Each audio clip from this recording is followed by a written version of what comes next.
from the very beginning, diversity has been incorporated into the foundation and has just been part of the evolution of who we are. In the beginning, it was Mr. Noyes' decision to do it, and he just thought it was the right thing to do, is to make half his grants go to non-white students. And then as we evolved over the years, we then, I think, became more deliberate about our internal operation, Yes. thinking more about our board and our staff. And that probably came around the early 90s, late 80s, early 90s. And then we became more intentional about it at that point.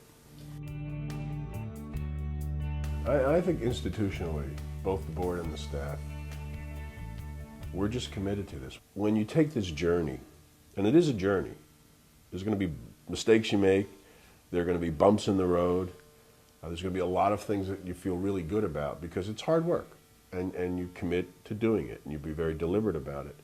But we do it as a partnership, and what we've learned is that once you make the commitment and once you do it, it becomes part of you.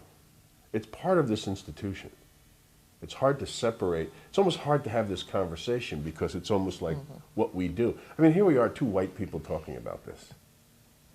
But I think we've talked about it enough where we're very comfortable talking about it because it's just part of what we believe and part of the value system of an organization. If the organization could have sort of a soul, this would be part of it. Having this way of looking at the world, and as Vic said, it's built in now, so it seems almost artificial to be talking about it, is something that makes the foundation effective in today's world. And I would say to foundations who are thinking about this issue is not to be afraid. It is hard work. It does take a commitment, but it is very rewarding. Individually, because you learn a lot, and I think you become a better grant maker, but institutionally too, because I think your organization continues to stay relevant as the world changes, and you make better grants, I think. I think the one thing we try to do, we talk a lot about this. We try not to preach. We try to be clear that we think this is the way to go. We think it's the right thing. We think it makes good business sense. But we don't want to be preachy. What we'd rather is to be more conversational. We want to have this conversation with people. We want to share what we know. We want to share what we don't know. What we're still trying to figure out is there's stuff that we're learning all the time. So we want to have the conversation with folks, and we don't want them to feel embarrassed or ashamed or afraid or opposed. We just want them to open their mind and have this conversation, and we're willing to do it with them. And I think that's the message that we're willing to share this with you. To hold foundations up to a higher standard than society is probably a little difficult to do. I mean, we don't talk about it in society. We live different worlds for the most part. You know, the segregation that exists. I think what you have to do is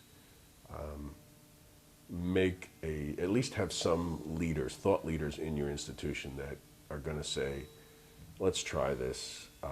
And it's an organizing campaign. You're not going to wave a magic wand and make people feel comfortable about talking about race. But you could at least give people models, give people tools so that they can begin that conversation. It's going to be difficult. It's always difficult.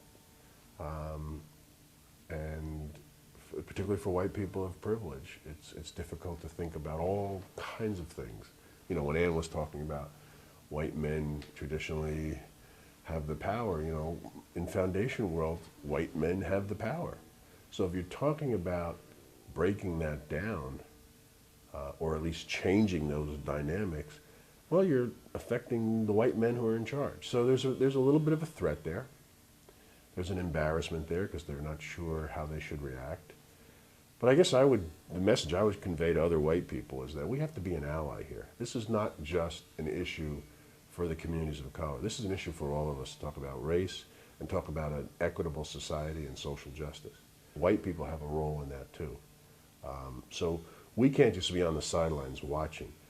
And sometimes we can't be the leaders, but we can certainly be part of the process of having that conversation. So that's how I come at it. And because I think some people do wonder sometimes where I get off talking about this. But I believe in social justice, and I believe in having an equitable society. So I'm either going to talk to myself or talk to somebody else. And I prefer talking to somebody else about this and trying to be part of the process of solution. When it's framed as what we want is an equitable society, that's a way of starting the conversation. So how do we make what we have more equitable?